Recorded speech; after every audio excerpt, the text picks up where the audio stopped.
22 জায়গায়। বিশ্বনবী কয় একটা, ওমরে ফারুক বলে আর একটা। আল্লাহ বলে, বিশ্বনবী আপনার পক্ষে আমি আয়াত নাজিল করতে পারলাম না, আমি ওমরের পক্ষে নাজিল করে দিলাম। এক বাবা এসে বললেন, ওমরে ফারুক আমার ছেলে কথা শোনে না, বেয়াদব। ওমরে ফারুক ছেলেরা ডাকলেন, বাবা তুমি তোমার আব্বাজানের কথা শোনো না, এটা তো কবিরা গুনাহ। ছেলে বলে, ওমরে ফারুক সব দায়িত্ব আল্লাহ ছেলে মেয়েদেরকে দিয়েছে। ওমরে ফারুক বললেন, অবশ্যই দায়িত্ব দিয়েছে।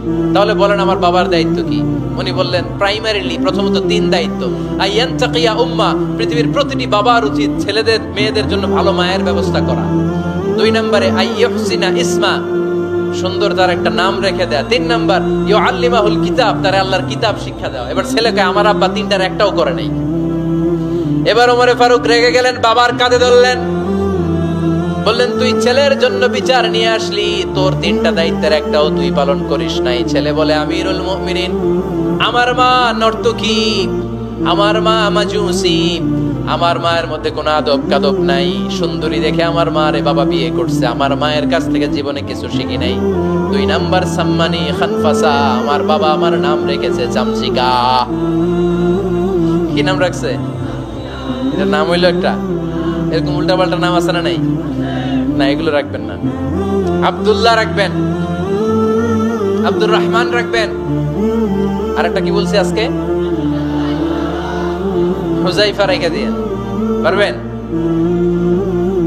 ওয়ালাম ইউআল্লিমনি হারফাম মিন কিতাবিল্লাহ আমিরুল মুমিনিন, শুধু তাই না, আল্লাহর কোরআনের একটা অক্ষর আমার বাবা কোনোদিন আমারে শিক্ষা দেয় নাই। ওমর ফারুক রেগে গেলেন, এবার বাবার কান্দে ধইরা মারতে শুরু করলেন। তুই পোলার নামে বিচার নিয়ে আইছিস, তোরে মার দিমু আগে। এরকম নেতার দরকার আছে না নাই? মদিনায় এক লোক তার বউরে রাগের চোটে 100 তালাক দিয়ে ফেলছে। কয় তালাক দেয়ার নিয়ম কয়টা? দিছে কয়টা? এবার স্ত্রী কাঁদতে কাঁদতে এসে বলে, আমিরুল মুমিনিন দেখেন, আমার স্বামী আমারে রেগে মেগে 100 তালাক দিছে। ওমর ফারুক বললেন, দইরা নিয়ে এটা নিয়ে আসা হলো। ওমর ফারুক বললেন, কয়টা তালাক দিয়েছো? কয় 100টা। কেন দিছো? কয় মাথা গরম আছিল। এরকম আছে না? তালাক দেওয়ার সময় সব তালাক, তুই তালাক, তোর মা তালাক, তোর বোন তালাক, সব তালাক। তালাক দিবে ওয়াইফ রে, দিতেছে সবাই রে। ওমর ফারুক বললেন, দিবে 3টা, 100টা দিলা কেন? কয় মেজাজ গরম ছিল। কয় দাঁড়া, আত-তালাকু মিন শাআইরিল্লাহ, তালাক হচ্ছে আল্লাহর দেয়া বিধানের একটা নিদর্শন, এটা নিয়ে তুই খামখেয়ালি করলি। আমার রায় শোন, আমার রায় হচ্ছে 3 তালাকে তোর বউ তালাক, বাকি 97 তালাক তোর পিঠের উপরে পড়বে। এরকম বিচারের দরকার আছে না নাই? এরকম দৃষ্টান্তমূলক বিচার যদি বাংলার জমিনে দেয়া হতো, আর কোন নারী ধর্ষিতা হতো? আর কোন নারীকে অ্যাসিড মারা হতো? আর কোন নারী যৌতুকের জন্য কান্না করতো? একটা আমল লাগবে, বেশি না। কয়টা লাগবে? তিনি গভর্নর সিস্টেম চালু করেছিলেন, governor system, Islamic state. Bahrain, Yemen, মিসর, কুফা, বসরা, মক্কা, মদিনা, এই 7 জায়গায় 7 জন গভর্নর পাঠিয়েছেন, তাদের থেকে তথ্য নিতেন। এই গভর্নর সিস্টেম উনি বানিয়েছেন। সাইয়েদনা আমর ইবনে আল-আস রাদিয়াল্লাহু তাআলা আনহুকে পাঠিয়েছেন মিশরে। মিশরে একটা দৌড় প্রতিযোগিতা হতো। ওই দৌড় প্রতিযোগিতায় আমর ইবনে আল-আস রাদিয়াল্লাহু তাআলা আনহুর ছেলে অংশগ্রহণ করেছে, কিন্তু এক মিশরি ওই দৌড় প্রতিযোগিতায় চ্যাম্পিয়ন হয়ে গেছে। রানার্স আপ হয়েছে আমর ইবনে আল-আসের ছেলে। এবার মিশরি ফার্স্ট আর গভর্নরের ছেলে সেকেন্ড। রাগের চোটে আমর ইবনে আল-আসের ছেলে ওই মিশরির মাথার মধ্যে কয়েকটা বাড়ি মেরেছে। মিশরি বলে, আমার মাল্লা কেন? তুমি খেলায় পারো না, আমারে মাল্লা কেন? কয়, আনা ইবনুল আকরামিন, আমি গভর্নরের পোলা, আমি যা বলবো এটাই হবে, আমার উপরে কথা নাই।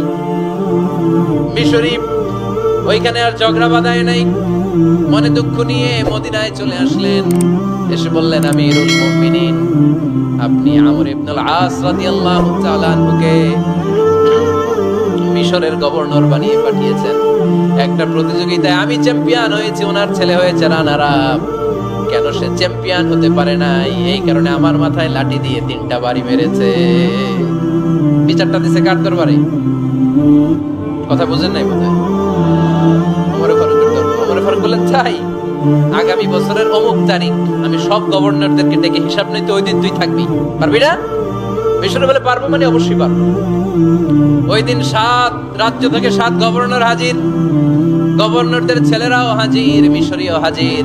7 গভর্নরের কাছ থেকে 7 এলাকার খোঁজ খবর নেয়ার পরে ওমরে ফারুক বললেন, আইনাল মিসরি, মিশরী লোকটা কই, এদিকে আয়। মিশরী সামনে আসার পরে বলল, আমর ইবনুল আস, তুমি মিশরের গভর্নর, তোমার ছেলে সহ তুমি আসো।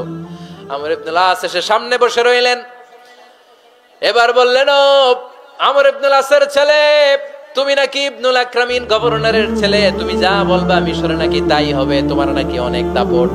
নিজে একটা লাঠি এনে মিশরীর হাতে দিয়ে বলল, এবার তোর মাথায় যতটা মারছে তুই ততটা গুনে গুনে মার, আমি দেখবো। আমর ইবনুল আস দেখবে, আমর ইবনুল আসের ছেলেরে তুই এখানে মার। সে বলতেছে, থাক, আপনি বলছেন এতেই যথেষ্ট, মারা লাগবে না, আমি মাফ করে দিলাম। ওমরে ফারুক বলল, খবরদার, মার, মার ওর মাথার মধ্যে। মিশরী ওমরে ফারুকের ধমক শুনে ভয়ে ভয়ে 3টা বাড়ি মারল। এই বাড়ি মারা দেখেও ওমরে ফারুকের হৃদয় ঠান্ডা হয় নাই। লজ্জায় আমর ইবনুল আস, বয়স হয়ে গিয়েছে সাহাবা, মাথা তখন টাক, মাথায় চুল নাই, লজ্জায় মাথাটা হেট হয়ে মাথাটা নিচু করে রেখেছে। এবার রাগের চোটে ওমরে ফারুক বললেন, এবার আমর ইবনুল আসের টাক মাথার মধ্যে একটা মার, মার। কেন ছেলেকে শিক্ষা দিতে পারে নাই? ইয়া আমর ইবনুল আস, মাতা জাআলতুমুন নাস আবিদা, তোমরা কখন মিশরীদেরকে নিজেদের দাস বানায় নিলা? ওয়াকাদ ওয়ালাদাতুম উম্মুহুম আহরারা, আর ওদের মায়েরা তো ওদেরকে স্বাধীন সন্তান হিসেবে প্রসব করেছে। মানুষদের উপর ক্ষমতাগিরি করার জন্য গভর্নর পাঠাই নাই।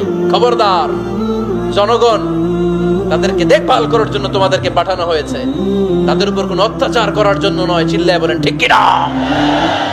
এরকম নেতা কয়টা লাগবে? কয়টা? ওই নেতার নাম কি? ওমর। হা হুয়া ইয়াতি ওমর। 22 জায়গায় বিশ্বনবী কয় একটা, ওমরে ফারুক বলে আরেকটা। আল্লাহ বলে, বিশ্বনবী আপনার পক্ষে আমি আয়াত নাজিল করতে পারলাম না, আমি ওমরের পক্ষে নাজিল করে দিলাম। বিশ্বনবী বলতেন, ইন্না লিকুল্লি উম্মাতিন মুহাদ্দাস, সব উম্মতের মধ্যে, সব নবীদের উম্মতের মধ্য থেকে একজন করে আল্লাহ তাকে মুহাদ্দিস বানাতো। মুহাদ্দিস না মুহাদ্দাস। মুহাদ্দাস মানে এমন লোক যিনি যা ভাবতো ওই ভাবনাটাই আল্লাহ আয়াত হিসেবে নাজিল করে দিতেন। বিশ্বনবী বলেন, আমার উম্মতের মধ্যে মুহাদ্দাস হচ্ছে সাইয়েদনা ওমর।